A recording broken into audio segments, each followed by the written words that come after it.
Have you ever noticed that people seem to remember you only when they need a favor? Have you ever sacrificed your own plans, your rest, your sleep, or your peace just to help someone who forgets you the moment their problem is solved? If you have felt this way, then this story is meant for you.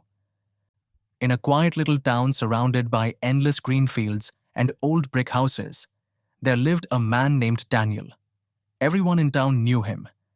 If someone's bicycle chain snapped, they called Daniel.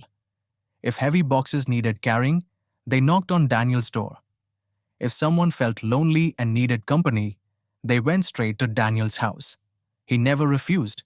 He would smile warmly and say, "Of course I'll help."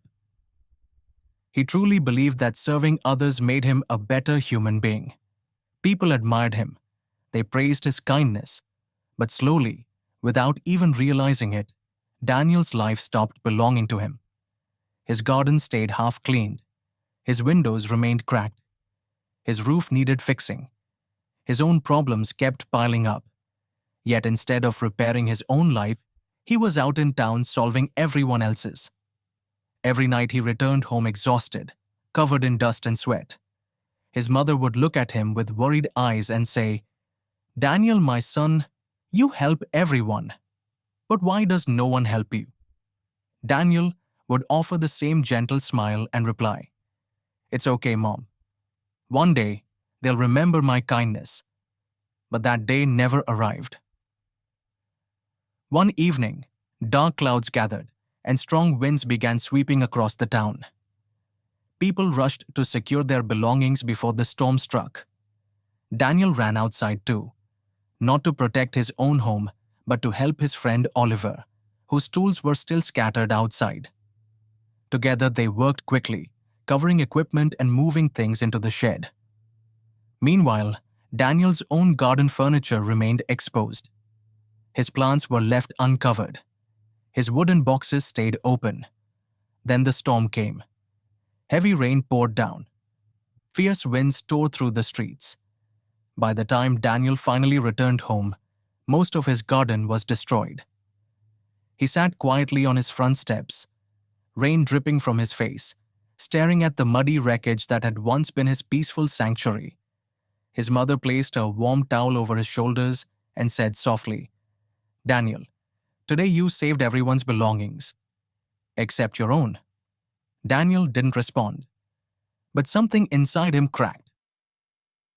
The next morning, confused and emotionally drained, Daniel walked to the edge of town to visit old Mr. Harris, a wise retired teacher who lived in a small cottage near the river.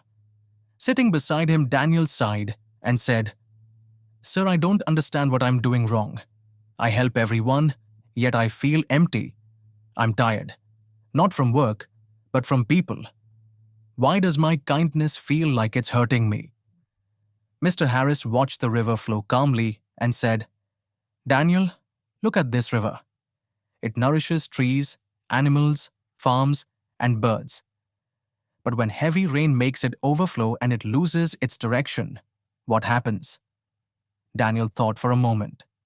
"It floods. It destroys everything." "Exactly," Mr. Harris replied gently. "Kindness without boundaries turns into self-damage. You are generous, Daniel, but you have no limits.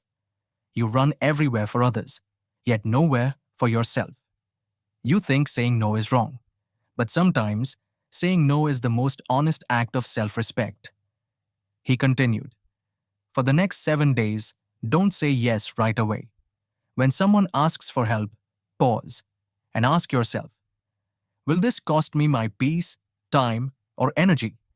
If the answer is yes, then say, not today, try it." The next day felt unfamiliar. Around noon, Oliver rushed over. "Daniel, please help me move a heavy box. I need you." Daniel glanced at his broken fence, something he had postponed fixing for months. His instinct was to agree, but he remembered Mr. Harris's words. He took a deep breath. "Oliver, I'm sorry. Today I need to repair my fence. I can help you another time, just not today." Oliver stared in disbelief. "You're saying no? You never say no." Daniel nodded quietly. Oliver walked away, slightly upset. Daniel felt a wave of guilt, but he stayed focused. Within hours, the fence that had been broken for months stood strong again. For the first time in a long while, Daniel felt proud. He was finally caring for his own life. Over the next few days, neighbors came with small requests, carrying groceries, fixing a chair, quick favors. Daniel politely declined when he needed to focus on himself. Instead of feeling drained at night, he felt calm, lighter, peaceful. On the fourth day, dark clouds returned and heavy rain began pouring again. This time, Daniel's roof started leaking. He looked toward the door, half expecting someone to knock, just as he had knocked on theirs countless times. But no one came, not a single person. He could have felt angry. Instead, he felt something new: strength. He picked up his tools and repaired the roof himself. It wasn't easy. It took effort and patience. But when he finished, he sat beneath his newly fixed roof and whispered, "So this is what it feels like to rely on myself." Weeks passed. Daniel no longer rushed out the moment someone called his name. He stopped sacrificing his sleep and peace for people who wouldn't do the same for him. He began waking early to tend to his garden. He cleaned his home. He invested time in himself. And something surprising happened. People started respecting him more. Oliver began handling his own problems. Neighbors stopped asking for help with every tiny task. The town remained friendly, but Daniel was no longer treated like a tool available at all hours. His house looked brighter. His garden flourished. His face appeared fresher.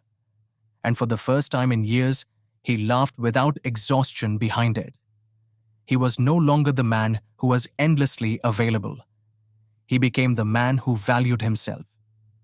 One afternoon, Mr. Harris visited Daniel's home. He looked at the healthy plants, the tidy yard, and the peaceful smile on Daniel's face. He asked gently, "So, Daniel, did the world fall apart when you stopped saying yes to everyone?" Daniel smiled. "No, sir. In fact, my world finally started coming together." Mr. Harris nodded. "When you stop saying yes to everyone, you finally begin saying yes to yourself. And that is when life truly begins to change. So tell me, are you like Daniel? Do you give more than you receive? Do you say yes even when it costs you your peace? Remember this: saying no does not make you selfish. It makes you strong. It means you are choosing peace over pressure. Your time, your energy, and your heart are valuable. Guard them carefully, because the world begins to respect you only when you learn to respect yourself first.